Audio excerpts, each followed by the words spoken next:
कि मध्य प्रदेश का सरकारी सिस्टम किस तरह नशे में काम कर रहा है।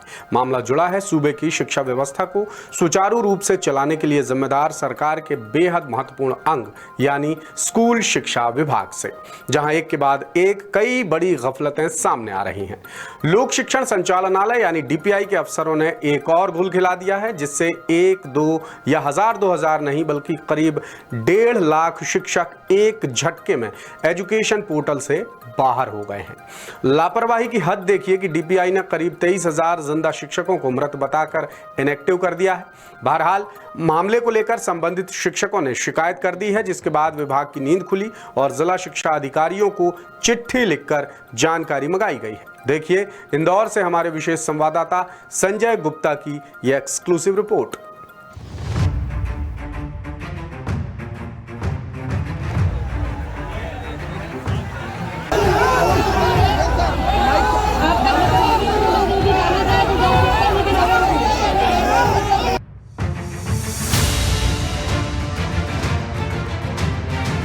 जरा इस सरकारी चिट्ठी पर नजर डालिए।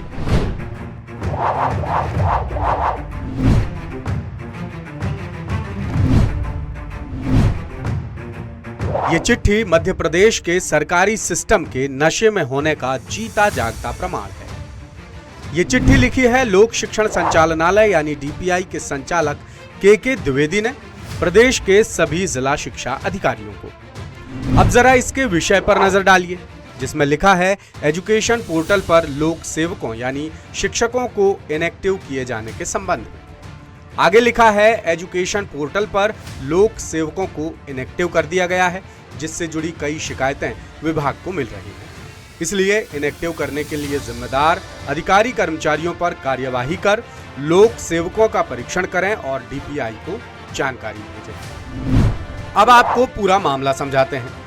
दसूत्र के हाथ मध्य प्रदेश की जिलेवार जानकारी की एक लिस्ट लगी है, जिसमें रिजाइंड, टर्मिनेटेड, रिटायर्ड और मृत शिक्षकों का जिक्र किया गया है।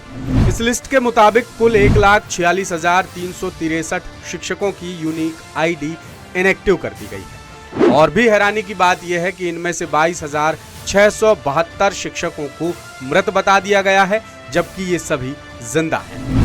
यानी 22,672 जिंदा शिक्षक अब विभाग में कार्यरत नहीं हैं और ये आंकड़ा सरकारी रिकॉर्ड में दर्ज हो चुका है।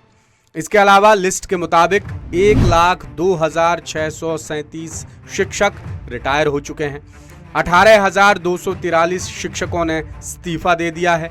2,781 शिक्षकों को टर्मिनेट किया जा चुका है। इस तरह कुल 1,46,363 शिक्षकों की यूनिक आईडी बंद की जा चुकी है। संबंधित शिक्षकों को जैसे ही डीपीआई की इस बड़ी गफलत का पता चला तो वो डीपीआई के दफ्तर पहुंचे और बताया कि एजुकेशन पोर्टल पर उनकी यूनिक आईडी बंद है और उनका नाम मृत, रिटायर्ड, रिजाइंड या टर्मिनेटेड कैंडिडेट्स की लिस्ट में डाल दिया गया है, जबकि वो जिंदा हैं, रिटायर नहीं हुए हैं, इस्तीफा नहीं दिया है और उन्हें टर्मिनेट भी नहीं किया गया है। यानी डीपीआई की लिस्ट में जाहिर तौर पर भारी गड़बड़ी हुई है। सैकड़ों शिकायतों के बाद अब विभाग गहरी नींद से जागा है और सभी जिलों के शिक्षा अधिकारियों को चिट्ठी लिखकर शिक्षकों की जानकारी मांगी गई है। डीपीआई के संचालक के द्विवेदी ने जिला शिक्षा अधिकारियों से शिक्षकों का नाम, यूनिक आईडी नंबर, पदनाम, स्कूल का नाम, डाइस कोड, आईडी इनएक्टिव करने की वजह, गलती के लिए जिम्मेदार अधिकारी कर्मचारी का नाम और पद की डिटेल मंगाई। इधर लाखों शिक्षकों से जुड़े अहम मसले को लेकर संबंधित कैंडिडेट्स और दासूत्र ने डीपीआई के अफसरों का पक्ष जानना चाहा, लेकिन उनका कोई रिस्पॉन्स नहीं मिला। यानी डीपीआई लगातार गफलतों पर गफलतें कर रहा है और एजुकेशन सिस्टम की खामियों को दुरुस्त करने की बजाय सरकारी ढर्रे पर कायम है, जिससे चयनित और वेटिंग शिक्षकों समेत उम्मीदवारों में निराशा, हताशा, गुस्सा और कुंठा बढ़ती जा रही है। लेटेस्ट, इन्वेस्टिगेटिव और इन डेप्थ खबरें देखने के लिए ज्वाइन कीजिए द सूत्र का व्हाट्सएप चैनल, सब्सक्राइब कीजिए यूट्यूब चैनल, लाइक कीजिए फेसबुक पेज और पढ़ते रहिए वेबसाइट www.dasudr.com।